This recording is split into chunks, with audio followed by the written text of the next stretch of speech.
باب اذا استأجر ارضا فمات احدهما، یہ باب ہے جب کوئی زمین کسی کو کرائے پر دے تو معاہدہ کرنے والوں میں سے کوئی ایک فوت ہو جائے تو کیا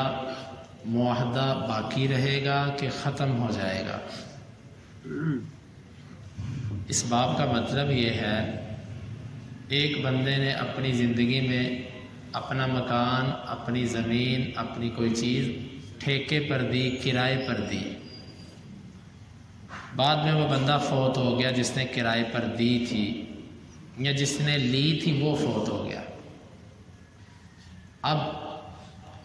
زمین کے وارث بن گئے اس کے بچے، جس نے ٹھیکے پر دی تھی وہ تو فوت ہو گیا، تو کیا اس کے فوت ہونے سے جب وارث بدل گیا تو کیا زمین کا جو معاہدہ ہوا تھا وہ بھی ختم ہو گیا کہ وہ باقی رہے گا؟ امام بخاری رحمہ اللہ، جمہور اہل علم، امام مالک، امام شافعی، امام احمد بن حنبل، ان تینوں کا موقف یہ ہے، اور سارے جمہور علماء یعنی اکثر علماء امت کے، ان کا موقف یہ ہے کہ باپ نے اگر زمین ٹھیکے پر دی، بعد میں فوت ہو گیا، وارث بن گئے بچے، تو وہ معاہدہ منسوخ نہیں ہوگا۔ وہ معاہدہ جتنے سال کا ان کا باپ کر کے گیا تھا ان کو وہ معاہدہ پورا کرنا پڑے گا۔ ہاں، اگر معاہدہ ہی یہ ہوا تھا کہ جب میں مر گیا اس وقت ٹھیکہ ختم، تو پھر اس کے مرنے پر معاہدہ ختم، لیکن اگر ایسی کوئی شرط نہیں تھی تو پھر جتنی مدت کا معاہدہ مرنے والا کر کے گیا تھا، اس کے جو بعد میں وارث بنیں گے وہ اس معاہدے کے پابند ہیں، اس کو ختم نہیں کر سکتے۔ اس کے برعکس کوفیوں کا یعنی امام ابو حنیفہ کا موقف یہ ہے کہ جب کوئی فوت ہو گیا تو فوت ہونے پر معاہدہ ختم ہو جاتا ہے، پھر اس کے جب وارث نئے ہوں گے وہ نئے سرے سے معاہدہ کریں گے۔ امام بخاری رحمہ اللہ نے رد کرنے کے لیے یہ باب قائم کیا کہ ان لوگوں کے پاس کوئی مضبوط دلیل نہیں ہے، ان کا موقف غلط ہے۔ درست موقف وہ ہے جو سارے ائمہ کا، جمہور اہل علم کا اور احادیث سے ثابت ہو رہا ہے۔ وہ مسئلہ کیا ہے اس پر امام بخاری دلائل لے کر آئے۔ وقال ابن سیرین لیس لأہلہ ان یخرجوہ الی تمام الاجل،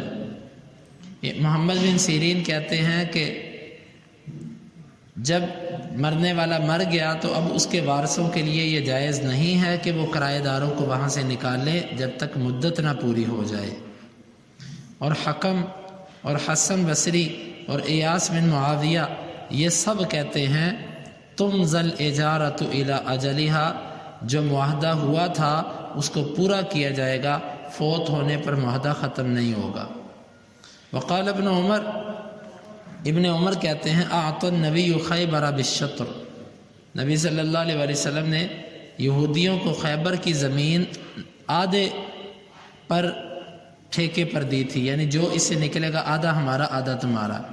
فکان ذلك على عہد النبی صلی اللہ علیہ وسلم و ابی بکر و صدرا من خلافت عمر، یہ معاہدہ نبی صلی اللہ علیہ وسلم کے زمانے میں ہوا، اس کے بعد ابو بکر رضی اللہ عنہ، عمر رضی اللہ عنہ کے زمانہ میں بھی یہ معاہدہ چلتا رہا۔ ولم یذکر ان ابا بکر جدد الاجارۃ بعدما قبض النبی، اور کہیں تذکرہ نہیں ملتا کہ نبی صلی اللہ علیہ وسلم کی وفات کے بعد ابو بکر نے نیا معاہدہ کیا، یعنی کہ دلیل یہ ہے کہ خیبر کی زمین نبی صلی اللہ علیہ وسلم نے یہودیوں کو ٹھیکے پر دی کہ اس سے جو نکلے گا آدھا تمہارا آدھا ہمارا۔ اب آپ فوت ہو گئے، اس کے بعد ابو بکر خلیفہ بنے، کہیں ذکر نہیں ملتا کہ ابو بکر نے کہا ہو کہ بھئی جس نے زمین ٹھیکے پر دی تھی وہ فوت ہو گیا، معاہدہ ختم ہو گیا، باؤ نیا معاہدہ کرو۔ نہیں، اللہ کے نبی نے جو معاہدہ کیا تھا اس کو ابو بکر نے اسی طرح جاری رکھا، کوئی معاہدہ منسوخ نہیں ہوا فوت ہونے سے۔ اس کے بعد عمر بنے خلیفہ، عمر رضی اللہ عنہ نے بھی کوئی نیا معاہدہ نہیں کیا کہ آؤ میرے ساتھ نیا معاہدہ کرو، ابو بکر فوت ہو گئے، اللہ کے نبی فوت ہو گئے، کچھ نہیں ملتا، وہی معاہدہ چلتا رہا۔ ہاں، عمر رضی اللہ عنہ نے یہود کو اس وقت نکالا تھا جب انہوں نے بدماشی شروع کر دی تھی، انہوں نے عبداللہ بن عمر رضی اللہ عنہ کے ہاتھ پاؤں توڑ دیے تھے، مارا تھا ان کو، تو ایک مسلمان کو انہوں نے مارا اور ضرر پہنچایا اور شر اپنا ظاہر کیا،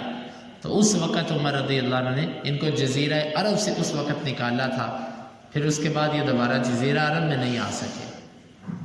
تو یہ عمر رضی اللہ عنہ نے بھی اس وجہ سے نہیں نکالا تھا کہ اللہ کے نبی کے نے جو معاہدہ کیا تھا وہ کینسل ہو گیا، بلکہ ان کی خباثت کی وجہ سے کہ تم اب مسلمانوں پر ہاتھ اٹھاتے ہو اور مسلمانوں کو مارنے تک آ گئے ہو، پھر انہوں نے وہاں سے ان کو جلا وطن کیا تھا۔ تو امام بخاری کی دلیل مضبوط ہے کہ اللہ کے نبی نے خیبر دی تھی ٹھیکے پر، خیبر کی زمین، آپ فوت ہوئے کوئی ٹھیکہ منسوخ نہیں ہوا، ابو بکر فوت ہوئے کوئی ٹھیکہ منسوخ نہیں ہوا، عمر آئے ٹھیکہ منسوخ نہیں ہوا، ہاں وہ ایک اور خباثت کی وجہ سے ان کو وہاں سے نکالا گیا تھا۔ امام بخاری کہتے ہیں کہ ہمیں بیان کیا موسیٰ بن اسماعیل نے، وہ کہتے ہیں ہمیں بیان کیا جویریہ بن اسماء نے نافع سے، وہ عبداللہ رضی اللہ عنہ سے، وہ کہتے ہیں کہ اللہ کے رسول نے خیبر کے یہودیوں کو زمین دی تھی، ان یعملوها ویزرعوها، وہ اس زمین میں کام کریں گے اور کھیتی باڑی کریں گے، بیج بوئیں گے، وَلَهُمْ شَطْرُ مَا يَخْرُجُ مِنْهَا، جو کچھ اس میں سے نکلے گا آدھا ان کا ہوگا۔ وَأَنَّ ابْنَ عُمَرَ حَدَّثَ أَنَّ الْمَزَارَعَ كَانَتْ تُكْرَى عَلَى شَيْءٍ سَمَّاهُ نَافِعٌ لَا أَحْفَظُهُ، اور راوی کہتا ہے کہ عبداللہ بن عمر نے اسے یہ بھی بیان کیا کہ زمین ٹھیکے پر دی جاتی تھی کسی خاص قیمت پر، اور اس قیمت کا میرے سامنے نافع نے ذکر بھی کیا لیکن اب مجھے یاد نہیں رہا۔ یعنی یہ بھی دلیل ہے کہ زمین ٹھیکے پر اللہ کے نبی کے زمانے میں دی جاتی تھی اور کسی ایک کے فوت ہونے پر وہ منسوخ نہیں ہوتی تھی۔ وَأَنَّ رَافِعَ بْنَ خَدِیجٍ حَدَّثَ أَنَّ النَّبِيَّ نَهَى عَنْ كِرَاءِ الْمَزَارِعِ، رافع بن خدیج بیان کرتے ہیں کہ اللہ کے نبی نے زمین کو، کھیتی باڑی کو کرائے پر دینے سے منع کیا۔ اس کی بحث آگے آئے گی، صرف اتنا ذہن میں رکھیں یہ شروع اسلام میں تھا، شروع اسلام میں آپ نے کھیتی باڑی کرائے پر دینے پر، ٹھیکے پر دینے پر منع کیا تھا، بعد میں اس کی اجازت دے دی تھی، لیکن اس کی بحث آگے آئے گی۔ وعبید اللہ النافع عن ابن عمر حتی اجلاہم عمر، اور عبداللہ بن عمر سے یہ بھی ہے کہ ان یہودیوں کو عمر نے وہاں سے جلا وطن کیا تھا۔ اس ساری بحث کا خلاصہ یہ ہے کہ جس بندے نے زمین کرائے پر دی وہ فوت ہو گیا، اس کے فوت ہونے سے معاہدہ کینسل نہیں ہوگا، اس کی جو وارث ہوں گے وہ اس معاہدے کے پابند ہوں گے جو فوت ہونے والا کر کے گیا۔ ہاں اگر معاہدہ ہی ایسا تھا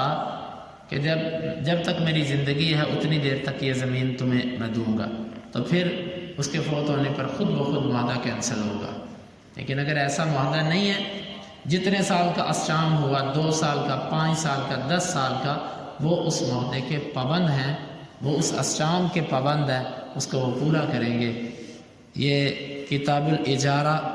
اجرت اور مزدوری پر دی جانے والی جو احادیث تھیں وہ یہاں پر پوری ہوئیں۔ کل کتاب الحوالات، حوالات کا مطلب ہے کوئی چیز کسی کے ذمے لگا دینا۔ آپ نے کسی بندے کا قرض دینا تھا، آپ نہیں دے سکتے، آپ کسی بندے کو کہتے ہو کہ بھئی میری طرف سے تمہارا قرض یہ ادا کرے گا، کیا ایسا کرنا جائز ہے؟ اپنا قرض کسی پر ڈال دینا کہ میری طرف سے تمہیں پیسے یہ دے گا، کیا ایسا جائز ہے؟ تو انشاءاللہ یہ کل یہ احادیث شروع ہوں گی۔ اللہ تعالیٰ سے دعا ہے اللہ تعالیٰ ہمیں ان احادیث کو سمجھنے کی، ان کے تقاضوں کو پورا کرنے کی توفیق عطا فرمائے۔ اللہم انفعنا بما علمتنا وعلمنا ما ينفعنا وزدنا علما، وآخر دعوانا ان الحمدللہ رب العالمین۔ حدیث نمبر 2285 اور 86، 2 احادیث۔